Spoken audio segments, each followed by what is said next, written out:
The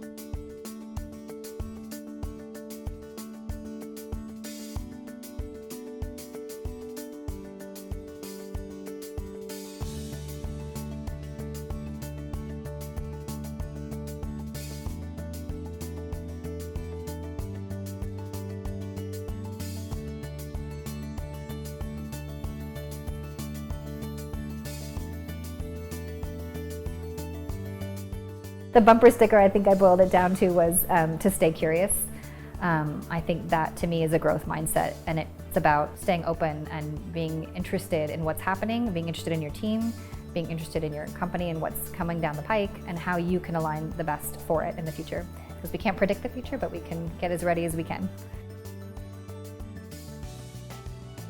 Strikingly, it's just far more digital than it was when I started.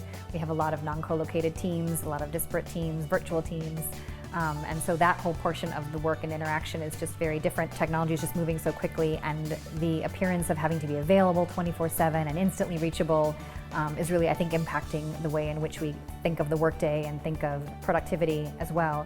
There's a lot more conversation now in the workplace around social and emotional factors, and that has not been the case the first 20 years of my career, because the portrait of a worker has changed dramatically as well in the last couple of decades, and it's a more diverse and complex workforce than ever before. What does the future building teams look like, and how do you organize your work not only around the people but around the tasks or projects, which tend to be a little bit more transient nowadays and faster paced than just a fixed organizational structure? There's no one way to be a leader. I think that everyone has skills and abilities and traits that on some days could be really helpful and beneficial and positive, and other days could be not so much so, and potentially negative and harmful in a particular case. And what I mean by that, I'll give you an example. It's not a linear progression. It's not like every skill just has to be cranked up and learned. It's really, to me, about a seesaw. Every skill is useful in some cases and not in others. So it's being really self-aware, knowing who you are and how you operate, and then knowing the job you're going into and what's required for that job. So all of that together as well.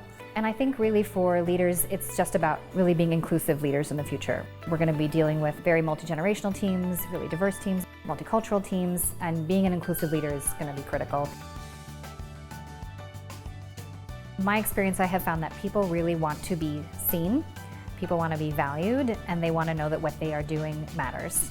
And so I think as a leader, when you can find that alignment between the work that you're giving to someone and what their purpose and values are, that's when the magic happens, and I think you get the best out of your teams and out of your performance of your business and company. To do that is a very mindful and purposeful process. It doesn't just happen. You don't just lead your own team and then everyone else just becomes a leader overnight by osmosis, right?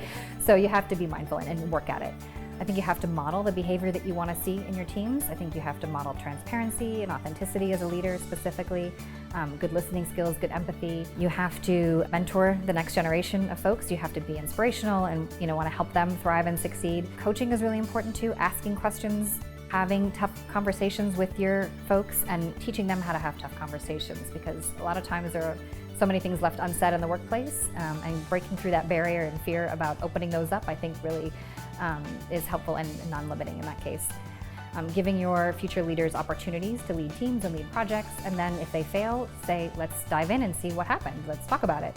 And to me, that gets at one of the most important points, which is modeling, responsibility and accountability, right? And demanding that of your team too. And it's okay to say, hey, I messed up, but I'm going to learn from it and I'm going to move on. And I think that's what makes teams want to take bigger risks and innovate even more, because they're not afraid to fail and you've modeled that for them.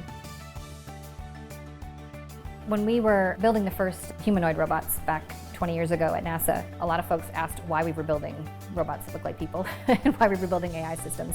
And we always had the same answer. It was, we saw the 3Ds, dull, dirty, and dangerous work, right? So if we can not put humans in harm's way, if we can do things that are rote and potentially dangerous, then let's have the automation and the robotics systems do that.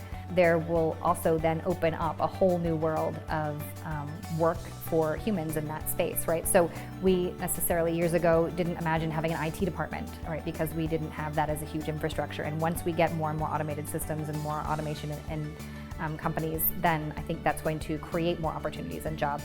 And we have to be ready for that. And I believe McKinsey did a study that said 5% of jobs could be completely automated in the US, and 60% of jobs have about 30% of those tasks that could be automated. And so this is not like a flip switch overnight, robots and AI are going to take over. I would also say that there will always be humans in the loop, right? The human is still where it's at. They're the ones who are coding it. They're the ones putting it into context, all those algorithms. And also they're the ones monitoring it. They're the ones going to be maintaining it and servicing it and using it at the end of the day. And so we always have to think about the human in the loop.